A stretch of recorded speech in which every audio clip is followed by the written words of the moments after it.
मैं एक powerful rich family के वारिस के रूप में 15 साल की उम्र से ही फैमिली बिजनेस संभालने लगा था। 17 साल की उम्र में मैंने फैमिली एंटरप्राइज को 100 बिलियन तक पहुंचा दिया था और 19 साल की उम्र में तो ग्रुप के सबसे कोर बिजनेस को भी कंट्रोल करने लगा था। लेकिन मेरे और मेरे ट्विन भाई के 20वें बर्थडे बैंकेट वाले दिन, जो कि ग्रुप हैंडओवर का दिन भी था, दादाजी ने फैमिली हेड की पहचान वाली पर्पल सैंडलवुड सील उस यूजलेस बड़े भाई को दे दी जो सिर्फ खाना पीना और मौज करना जानता था। और मैं उसे प्राउडली वो सील लेते हुए देख रहा था। वो फेक तरीके से मेरे कंधे पर हाथ रख रहा था और मेरी फियांसे भी शार्मेट हुए उसे टोस्ट कर रही थी। तब मुझे समझ आया कि ये लोग सिर्फ सो कॉल्ड एल्डेस्ट ग्रैंडसन को ही वैल्यू देते हैं। अगर ऐसा है तो मैंने वहीं अनाउंस कर दिया कि मैं इनहेरिटेंस राइट्स छोड़ रहा हूं और अपने हाथों से बनाई हुई पूरी कोर टीम को लेकर जा रहा हूं, जो बिल्कुल नॉर्मल है। जी फैमिली के ओल्ड मैंशन के बैंक्वेट हॉल में क्रिस्टल शैंडलियर की रोशनी हर किसी के चेहरे को फेक और ब्लर्ड बना रही थी। आज मेरा और मेरे भाई जी यांग का 20वां बर्थडे था और ग्रुप हैंडओवर का दिन भी था। मुझे बचपन से ही वारिस की तरह ट्रेन किया गया था। सभी को लगता था कि आज रात दादाजी फैमिली हेड की पोजीशन मुझे देंगे। मैं वाइन ग्लास पकड़े हुए प्रॉपर स्माइल के साथ सबकी विशेष एक्सेप्ट कर रहा था। स्टेज पर फोर्थ आंट ओपनिंग स्पीच दे रही थी और एटमॉस्फेयर पीक पर पहुंच चुका था। तभी दादाजी खड़े हुए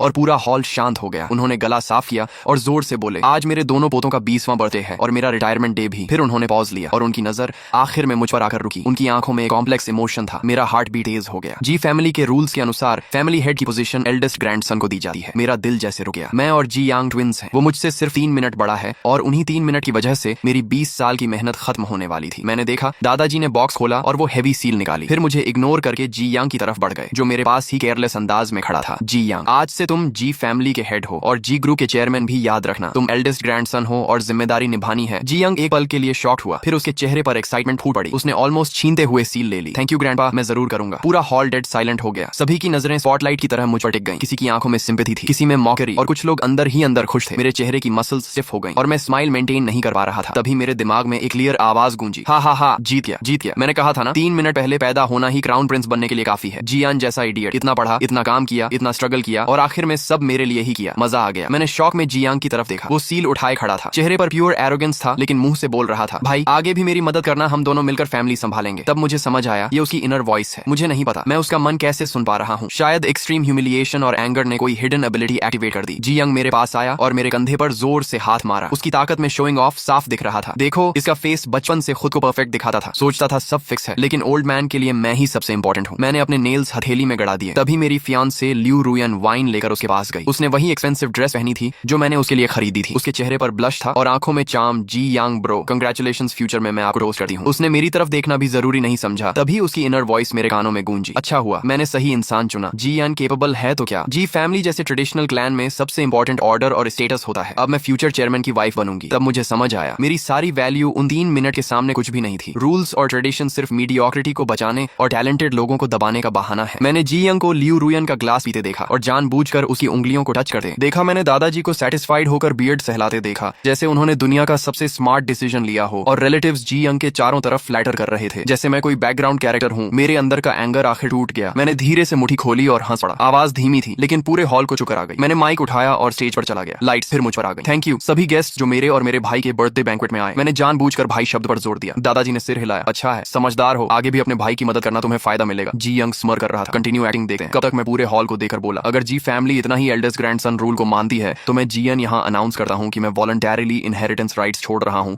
और जी ग्रुप से क्लीन एग्जिट ले रहा हूँ। पूरा हॉल शॉक में जम गया। दादाजी गुस्से में खड़े हुए, तुम क्या कह रहे हो? लेकिन मैंने उन्हें इग्नोर किया और आगे बोला, लॉन्च प्रोजेक्ट जिसे मैंने पर्सनली बनाया और लीड किया, उसके सारे डेटा, क्लाइंट रिसोर्सेज और अगले 3 साल की प्लानिंग मेरी पर्सनल इंटेलेक्चुअल प्रॉपर्टी है, इसलिए पूरी कोर टीम मेरे साथ जाएगी। इतना कहकर मैंने माइक फेंका और बाहर निकल गया। जी यंग के पास से गुजरते हुए मैंने उसकी पैनिक वॉइस सुनी, क्या वो टीम लेकर जा रहा है? लॉन्च प्रोजेक्ट क्या है? ये तो कंपनी प्रोजेक्ट था नहीं। उसे जाने नहीं दे सका। वो मुझे रोकना चाहता था, लेकिन मैंने बस कोल्ड नजर से कहा, फैमिली हेड प्लीज बिहेव। मेरे पीछे हॉल के दूसरे कोने में मेरा असिस्टेंट लिंजो खड़ा हुआ। उसने कोट उठाया और काल्मली बोला, जी बॉस जा चुके हैं, हम यहाँ क्या कर रहे हैं? सामान पैक करो, कल नए ऑफिस में रिपोर्ट करना है। तभी 2 टेबल्स पर बैठे 20 से ज्यादा लोग तुरंत खड़े हो गए। ये टेक्निकल, मार्केटिंग और प्रोजेक्ट डिपार्टमेंट्स के सारे कोर मेंबर्स थे और बिना पीछे देखे मेरे पीछे चल दिए। पूरा हॉल फिर डेड साइलेंट हो गया। सिर्फ जी यांग के हाथ में सील और दादाजी का डार्क चेहरा बचा। मैं मेंशन से बाहर आया। ठंडी हवा ने अंदर की सफोकेटिंग परफ्यूम स्मेल हटा दी। लिंजो ने कोट पहनाया। जी बॉस कार रेडी है। मैं बैक सीट में बैठ गया। बाकी कोर मेंबर्स भी दूसरी कार्स में बैठ गए। किसी ने कुछ नहीं पूछा, क्योंकि ये लोग मैंने खुद रिक्रूट किए थे। हमने साथ में काउंटलेस स्लीपलेस नाइट्स बिताई थी और इम्पॉसिबल प्रोजेक्ट्स कंप्लीट किए थे। हमारा trust normal boss employee relation से कहीं ज्यादा था। कार रिच एरिया से बाहर निकल रही थी। मैं रियर व्यू मिरर में मैंशन को छोटा होते देख रहा था। तभी फोन वाइब्रेट हुआ। ग्रैंडपा का कॉल था। मैंने तुरंत कट करके ब्लॉक कर दिया। फिर जी यंग का कॉल आया। जी यंग पागल हो गया है क्या? तुरंत वापस आ। जी फैमिली हेड, अपनी लैंग्वेज संभालो। अब हम भाई नहीं, सिर्फ बिजनेस बिगेस्ट राइवल्स हैं। राइवल्स तुम मेरे सामने क्या हो, जो कुछ भी पहनते हो और खर्च करते हो सब जी फैमिली का है। मैंने तुम्हारे सारे कार्ड्स बंद करवा दिए, अब अपनी टीम को कैसे खिलाओगे? थैंक्स रिमाइंडर, लेकिन मेरी ओन अर्निंग्स और इन्वेस्टमेंट्स मुझे नई शुरुआत के लिए काफी हैं। इतना कहकर मैंने कॉल काट दिया। जी यंग नहीं जानता था कि मैं 18 साल की उम्र से सीक्रेटली इन्वेस्टमेंट कर रहा था और मेरे पास ऑलरेडी स्ट्रॉन्ग स्टार्टअप फंड था। मैं कभी पूरी उम्मीद किसी और पर नहीं रखता था, चाहे वो फैमिली ही क्यों ना हो, और आज साबित हो गया मैं सही था। तभी लियू रुयान का भी कॉल आया। जियान प्लीज इंपल्सिव मत बनो, ग्रैंडपा बूढ़े हैं, तुम वापस आकर अपोलोजाइज कर दो, अभी भी सब ठीक हो सकता है, मैंने कोल्ड आवाज में कहा। जब तुम जी यंग को टोस्ट कर रही थी तब तुम्हें ये सब याद नहीं आया होगा। वो एक पल के लिए चुप हो गई, फिर बोली, मैं एटमॉस्फेयर काल्म करने की कोशिश कर रही थी। तुम जानते हो मैं सिर्फ तुमसे प्यार करती हूँ, मैंने हंसते हुए कहा। अब तुम अपना प्यार नए फैमिली हेड को दे सकती हो, हमारे बीच सब खत्म हो चुका है। मैंने उसका नंबर भी ब्लैकलिस्ट कर दिया। दुनिया आखिर शांत हो गई। तभी लिंजो ने आगे से टैबलेट पकड़ाया। जी बॉस, ये हमारी टीम द्वारा ओवरनाइट तैयार किया गया लॉन्च प्रोजेक्ट का फ्यूचर प्लान और न्यू कंपनी रजिस्ट्रेशन प्रोसेस है, आप देख लीजिए। मैंने टैबलेट लिया, ऊपर लिखा था company name New Star Tech. मेरी ठंडी पड़ चुकी आंखों में फिर से एक स्पार्क लौट आया और मैंने धीरे से कहा, हाँ यही होगा हमारा नया बिगिनिंग। अगले ही दिन पूरा बिजनेस सर्कल हिल गया। जी फैमिली के जीनियस सेकंड ग्रैंडसन जीएन के ग्रुप छोड़ने की खबर वाइल्ड फायर की तरह फैल गई। काउंटलेस मीडिया कंपनीज और बिजनेस फोरम्स पर इसी की चर्चा होने लगी। कुछ लोग बोले मैं इंपल्सिव हूँ, कुछ ने कहा मैं एरोगेंट हूँ, लेकिन इंडस्ट्री के असली लोग जानते थे कि लॉन्च प्रोजेक्ट और कोर टीम का असली दिमाग कौन था। उसी दोपहर New Star Tech officially register हो गई और हमने एक छोटे लेकिन हाई टेक ऑफिस में काम शुरू कर दिया। दूसरी तरफ जी ग्रुप के अंदर केओस शुरू हो चुका था, क्योंकि जिन प्रोजेक्ट्स पर कंपनी की फ्यूचर ग्रोथ डिपेंड थी उनके सारे की सिस्टम्स और प्लानिंग मेरे कंट्रोल में थे। जी यंग पहली बार समझ रहा था कि फैमिली सील लेना और एम्पायर चलाना दोनों अलग चीजें हैं। हमने अपने कोर प्रोडक्ट यानी एक बिल्कुल नए स्मार्ट होम कंट्रोल सिस्टम को ऑप्टिमाइज और अपग्रेड करना शुरू किया और उसे मार्केट में जल्दी लॉन्च करने की तैयारी करने लगे। ये वही प्रोडक्ट था जो पहले जी ग्रुप का अगले हाफ ईयर का सबसे बड़ा प्रोजेक्ट था, लेकिन अब यही हमारी शिंची टेक का पहला बड़ा हथियार बनने वाला था। दूसरी तरफ जी ग्रुप पूरी तरह केओस में बदल चुका था। जी यांग ने हाई सैलरी देकर जिन सो कॉल्ड एक्सपर्ट्स को हायर किया था वो चीहांग प्रोजेक्ट के छोड़े हुए हाफ फिनिश कोड को देकर बिल्कुल हेल्पलेस हो गए। मीटिंग में वो जी यंग के सामने बड़ी बड़ी बातें करने लगे। मेरी राय में प्रीवियस टीम का कोड स्ट्रक्चर पूरा गार्बेज है, अनरियलिस्टिक है और इसमें कोई कमर्शियल वैल्यू नहीं है। हाँ, इसकी बॉटम लॉजिक में ही प्रॉब्लम है। हम रिकमेंड करते हैं कि इसे पूरी तरह फिर से बनाया जाए। मैं अंदर से मिली रिकॉर्डिंग सुनकर हंस पड़ा। उन्हें कोड समझ नहीं आया तो उसे गार्बेज बोल दिया और जी यांग जैसे फूल ने उनकी बात पर भरोसा भी कर लिया। उसकी इनर वॉइस गूंज रही थी तो एनिमी ने इतनी मेहनत करके बस ऐसा गार्बेज बनाया था और मैं उसे ट्रेजर समझ रहा था। ठीक है, सब तोड़कर फिर से शुरू करो, मैं उन्हें दिखाऊंगा असली जीनियस कौन है। फिर जी यंग ने तुरंत साइन करके नई टीम का प्रपोजल अप्रूव कर दिया और हमारे ऑलरेडी 90% कंप्लीट प्रोजेक्ट को छोड़कर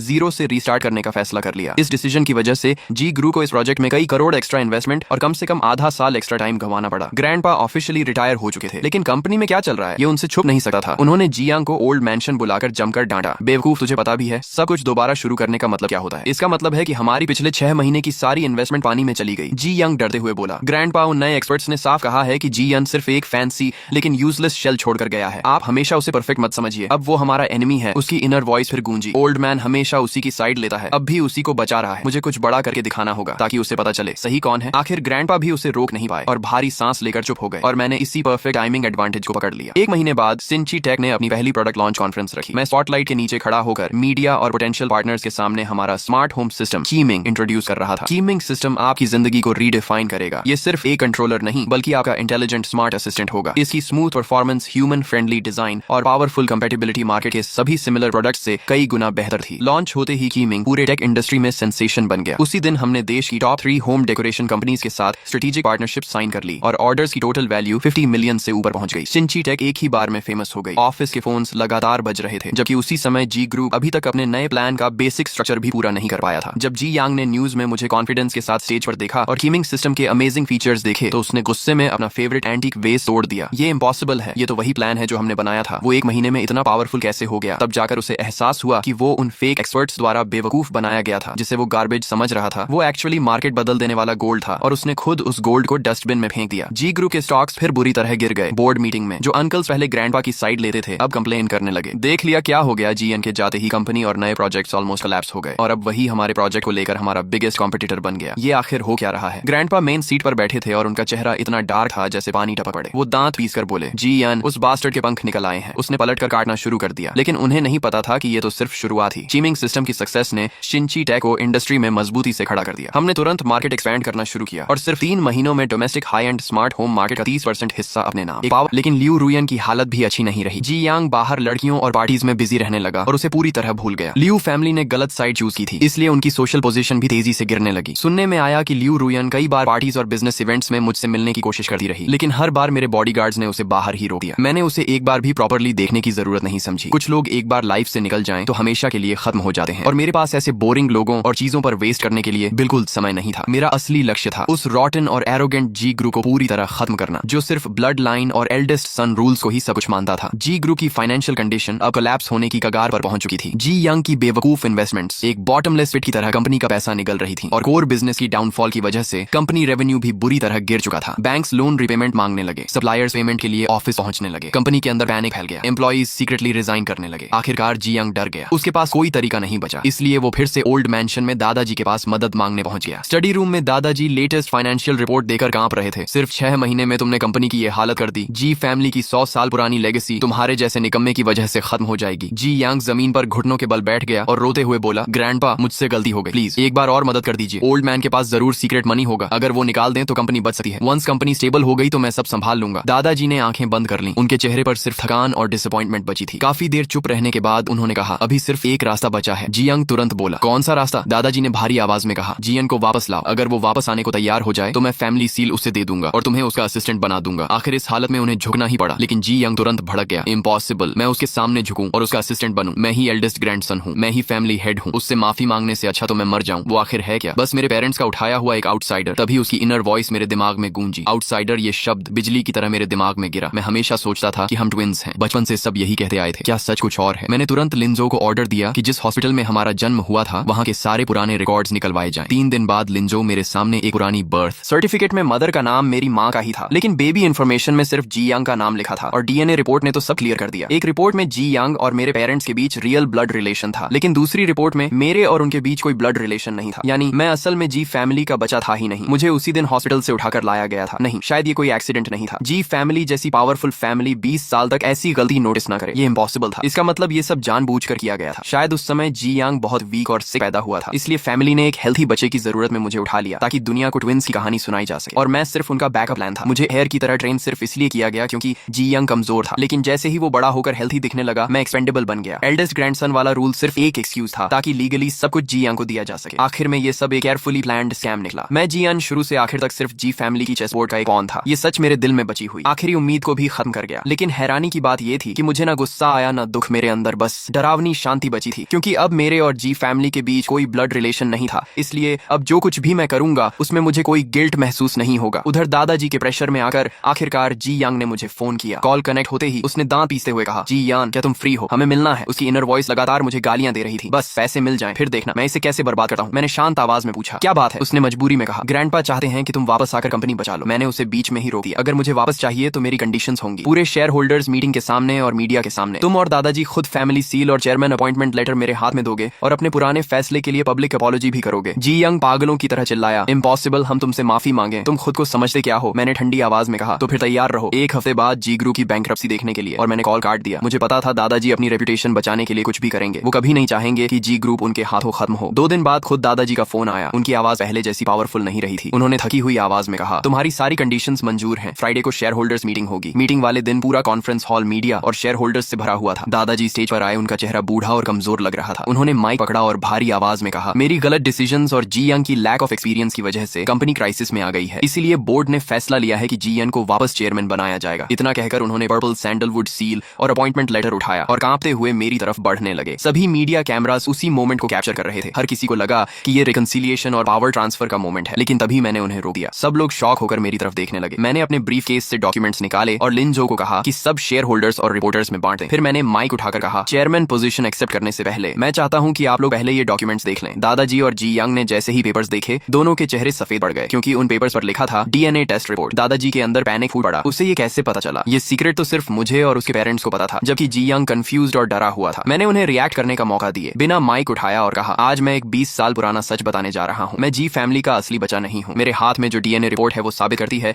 कि मेरा और उन लोगों का कोई ब्लड रिलेशन नहीं है। और दूसरी तरफ हॉस्पिटल रिकॉर्ड्स बताते हैं कि उस दिन जी फैमिली में सिर्फ एक ही बच्चा पैदा हुआ था। जी यंग पूरा हॉल शॉक में डूब गया। शेयर होल्डर्स और रिपोर्टर्स सब स्टन्ड रह गए। दादाजी कांपते हुए बोले, झूठ, ये सब झूठ है। मैंने उनकी तरफ देखकर कहा, क्या सच में झूठ है? 20 साल पहले जी यंग कमजोर पैदा हुआ था और आपको डर था कि अगर वो मर गया तो जी फैमिली खत्म हो जाएगी, इसलिए आपने हॉस्पिटल से एक हेल्थी बच्चा उठाकर ट्विंस की फेक कहानी बना दी। और वो बच्चा मैं था। मुझे एयर की तरह सिर्फ इसलिए ट्रेन किया गया ताकि जरूरत पड़ने पर मैं जी यंग का रिप्लेसमेंट बन सकूं। मैंने दिन रात मेहनत की कंपनी को टॉप पर पहुंचाया, सिर्फ इसलिए ताकि आपको लगे कि आपका बॉन अभी यूजफुल है। लेकिन जैसे ही जी यंग हेल्थी हुआ, आपने मुझे एक बेकार चीज की तरह फेंक दिया। क्या आपको लगा मैं फिर भी एक लॉयल डॉग की तरह वापस आकर आपकी कंपनी बचाऊंगा। मेरी हर बात दादाजी के दिल पर चाकू की तरह लग रही थी। उनका चेहरा लाल से बैंगनी पड़ गया और अचानक उन्होंने अपना सीना पकड़ा और पीछे गिर पड़े। जी यांग चीखते हुए उनकी तरफ भागा। पूरा कॉन्फ्रेंस हॉल कियास में बदल गया। रिपोर्टर्स लाइव कवरेज करने लगे। शेयर होल्डर्स पैनिक में एक दूसरे से बात करने लगे, लेकिन मैं बस कोल्ड एक्सप्रेशन के साथ ये सब देखता रहा। फिर मैं धीरे से खड़ा हुआ, अपना सूट ठीक किया और बाकी शॉक शेयर होल्डर्स की तरफ देखकर बोला, डरने की जरूरत नहीं है, ये सिर्फ एक फैमिली स्कैम था। मैं यहाँ इस रॉटन कंपनी को संभालने नहीं आया था, बल्कि इसे खत्म होते देखने आया था, क्योंकि आज के बाद जी ग्रुप का नाम सिर्फ हिस्ट्री बुक्स में बचेगा। 0.1% के ओरिजिनल शेयर्स। ये शर्त सामने आते ही पूरा हॉल हिल गया। एक ऐसी कंपनी के शेयर्स जिन पर करोड़ों का कर्ज था और जो लगभग खत्म होने की कगार पर थी, उन्हें एक्सचेंज किया जा रहा था एक ऐसी नई टेक कंपनी के ओरिजिनल शेयर्स से, जिसकी वैल्यूएशन ऑलरेडी 30 बिलियन से ऊपर पहुंच चुकी थी और जो अभी भी रॉकेट की तरह ग्रो कर रही थी। ये कोई नॉर्मल एक्विजिशन नहीं था, ये तो खुली हुई दौलत बांटना था। अभी कुछ देर पहले तक गुस्से में भड़क रहे शेयर होल्डर वांग भी वहीं जम गए। टेक ओवर एग्रीमेंट पकड़े हुए उनके हाथ हल्के हल्के कांपने लगे। आखिर वो सब बिजनेसमैन थे और इस दुनिया में कोई भी पैसे के खिलाफ नहीं जाता। जी ग्रुप की हालत क्या थी, ये उनसे बेहतर कोई नहीं जानता था। कंपनी का बैंकरप्ट होना अब बस वक्त की बात थी और मेरा सामने आना ऐसा था जैसे किसी गहरी खाई के किनारे खड़े लोगों को अचानक नोआज आर्क पर चढ़ने का आखिरी मौका मिल गया हो।